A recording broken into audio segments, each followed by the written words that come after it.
Welcome, my fellow veterinary colleagues and those working in the animal care world.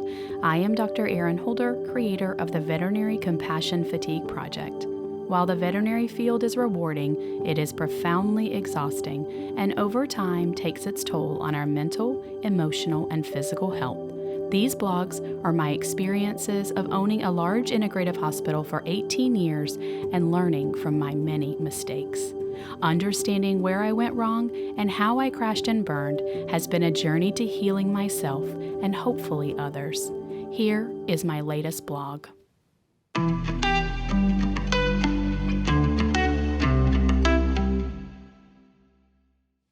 Compassion as a culture bolster.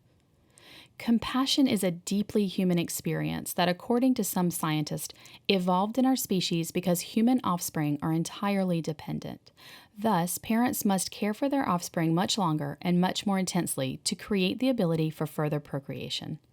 Compassion is also theorized to have evolved as part of a complex group of emotions like gratitude and anger for the purpose of being able to interact with and create beneficial relationships.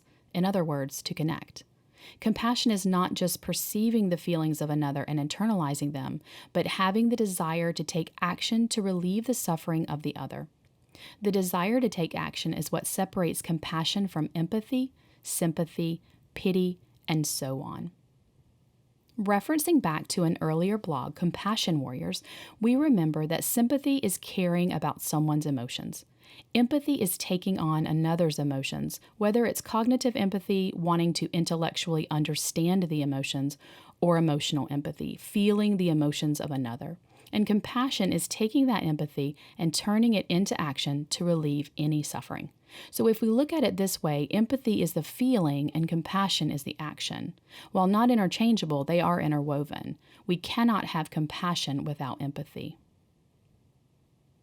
Humans are social creatures that long for feelings of connectedness. We seek out connection with our fellow humans and our animals. Isolation and extreme loneliness cause a significant increase in mortality, with some scientists suggesting it is more dangerous than smoking. It is no wonder that animals play such a critical role in the lives and well-being of people. While this might be stating the obvious, it matters because one of the most outstanding ways to feel connected arises from feelings of compassion. There are institutes created to study compassion, and now some businesses are requiring employees to go through compassion training. Compassion rests in the fourth chakra, the heart chakra. When we make a heart-to-heart connection with another human being or an animal, we are connecting at the most intimate level and allowing energy to flow back and forth. While we might move from the fourth chakra to the lower chakras in our feelings to help the other being, or maybe we move into higher chakras to determine a way to solve a problem for the other, a key to the prevention of compassion fatigue is returning to the heart. Imagine seeing a dog on the side of the road just hit by a car that did not stop. The dog is alive and crying in pain. Immediately, feelings of hurt, possibly anger, arise, followed by the need to seek help for the animal. This is compassion. This is understanding the pain of the dog and performing an action to relieve the suffering. There are few people that do not relate to these feelings. We find it to be easy to hold such compassion in our hearts for animals. They are helpless, and we are the helpers. But what about self-compassion? It is a simpler task to see an injured animal and want to help, but do you turn that same compassion inwards? I have seen so many veterinarians and staff members broken by life. We go to the hospital to mend a fractured arm, but what do we do when our heart is broken? What I did was turn outwards and work harder and harder to heal more and more until finally I could no longer function. I thought if I blocked it out long enough, it would go away and I could survive it.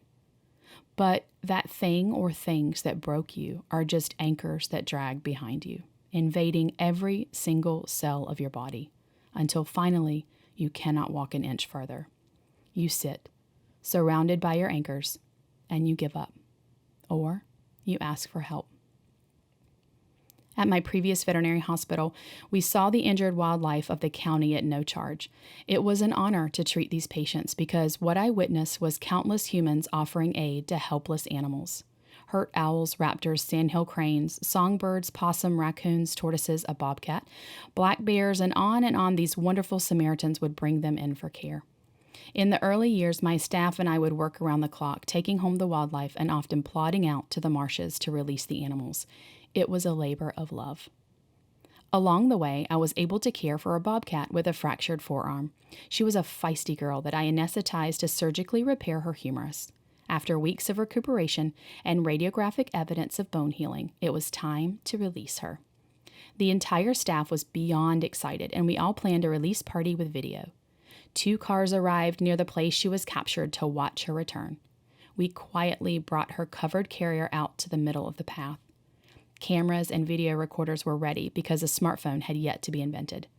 I opened the carrier. That feisty bobcat shot out so fast, not one of us saw her re-entry into nature, nor did we catch it on video. It was hilarious and a lovely second. She was gone. And 5 seconds later, cheers broke out. Every single one of us has that moment that we remember so fondly of helping a particular animal. When we think about it, it brings us joy. So how do we harness that feeling of joy from the act of compassion and keep it with us? It isn't easy in our line of work. As that great moment drifts further and further away and our days get longer and more arduous, we can lose that sense of happiness from the work that we do. We begin to feel that instead of our work filling us up, it is draining us. We look at everyone around us as so needy. They need so much from us, and we have nothing left to give.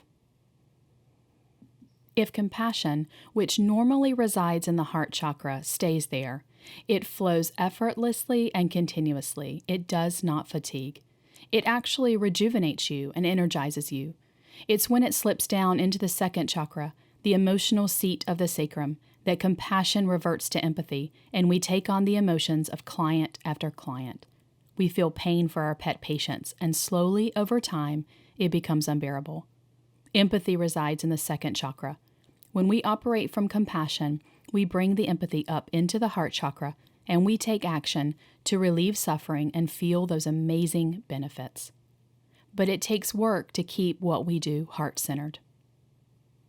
You may or may not choose to believe in the chakras of ancient Indian wisdom, and that makes no difference to understand this program.